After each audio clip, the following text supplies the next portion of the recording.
Yo, what's going on, YouTube? And welcome back to Goal Line Hockey. It's your boy Kevin Forte, and today we have kind of an interesting video. As we've already talked a lot about Bo Horvat, and it talked ad infinitum about all the possibilities of where he could potentially get traded.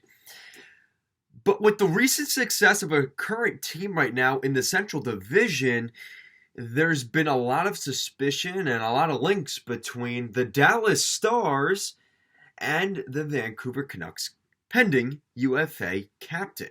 So we're going to take a look at that today. So the report comes from kind of an interesting source here. And let me see if I can find it. So basically the report, and this comes from David Pagnotta, who is a very big insider in the hockey world.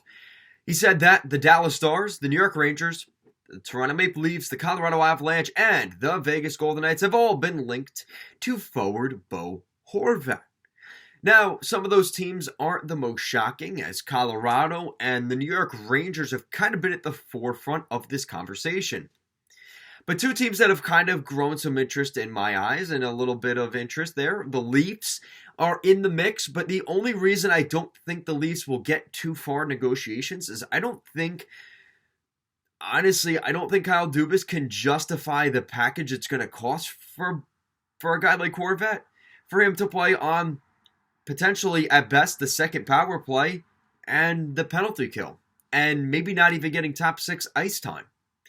So if that's the case, well, Vancouver isn't going to give up Horvat for, say, third-line center assets if that's what the Leafs are willing to give up, right? So that's why I think the Leafs are in the conversation. I just don't know how far it's really going to go. Now, Vegas is an interesting one. And the problem here for the Golden Knights that's not in favor of them is the fact they're in the same division as the Vancouver Canucks. And there's always that kind of suspicion that there's always that kind of rule in the game where, especially a player like Bo Horvat and his potential magnitude, you don't want to trade those guys in the division. And we do see every once in a while where guys get, say, flipped to one team. Look at the Martin Jones trade. The San Jose Sharks purposely traded him to the Boston Bruins for a lesser package, but it was so they could trade him out of the Western Conference to the East Coast. And obviously, a few days later, Martin Jones ended up right back in the state of California, where he inevitably got traded and then signed long-term with the Los Angeles Kings. And we know how that all worked out. So that's something to kind of take a look at here. And this is something that I think that the Golden Knights, being in the conversation, they are in desperate need of a center. And they're a team that looks pretty good, but could look better with a better center core. And Chandler Stevenson has all of a sudden looked like the hot topic center on the Vegas Golden Knights. Yes, even with Jack Eichel there. But I think a little bit more stability down the middle is something that would be critically, not something that would be frowned upon there in the Sin City. And I think that the Golden Knights being in the conversation for Horvat here is very, very intriguing. And I just don't know what assets it would be willing to take. Again, it's probably not pretty. It's probably going to be looking at, say, a Nick Hague. And I don't know if Vegas Golden Knights fans are too fond of the idea of trading a really good young talent like Nick Hague right now, especially considering what they did last year, right? They did give up a couple pieces for Jack Eichel last year, right? They kind of have taken some of that draft and prospect capital that they've been kind of coveting here for the past couple years and kind of been sending it all away, right? Nick Suzuki, Peyton Krebs, all those guys have found new homes, kind of looking for scraps, or really either scraps or the really high-end players like a Nick Hague that would have to be in the deal. And I just don't know if Vegas is ready to do that, let alone giving up potentially the next 2 years of first-round picks for Horvat. That's even a little bit more concerning, right? So I think it's a little bit more cautious optimism there with the Golden Knights, but we've seen Bill Foley and Kelly McCrimmon and the Golden Knights are not afraid to make that big splash move, right? They like putting big names on the marquees outside of T-Mobile Arena there in Vegas. And it wouldn't surprise me in the slightest if the Canucks captain was very much on the radar of the Golden Knights. I'm just, practicality-wise, I don't really see the fit there. But again, with the New York Rangers and the Dallas Stars and the Avalanche, I think all three of those teams have a legitimate shot.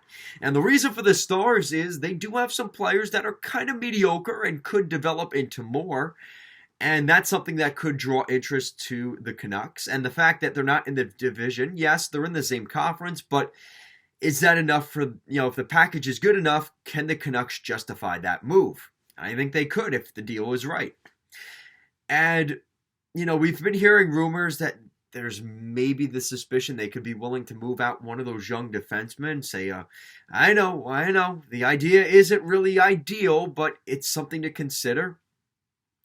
If they moved out one of those younger defensemen or a younger forward in order to facilitate that trade and to make it work, the Dallas Stars are in a cup window. And we've been saying, I thought in 2019 that might be their last kind of shot at things. But with the way they've been playing here in 2022 and going into 2023, that third line with Jamie Benn and that whole group there has looked pretty good.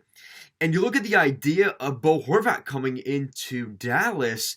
I did do a little bit of homework on this one. Tyler Seguin and Mason Marchment they kind of have looking for a line mate. I'm sure they're on LinkedIn and we're looking for a first line winger to play with us. And Bo Horvat kind of fits that bill very nicely. He would fit very nicely on the top power play.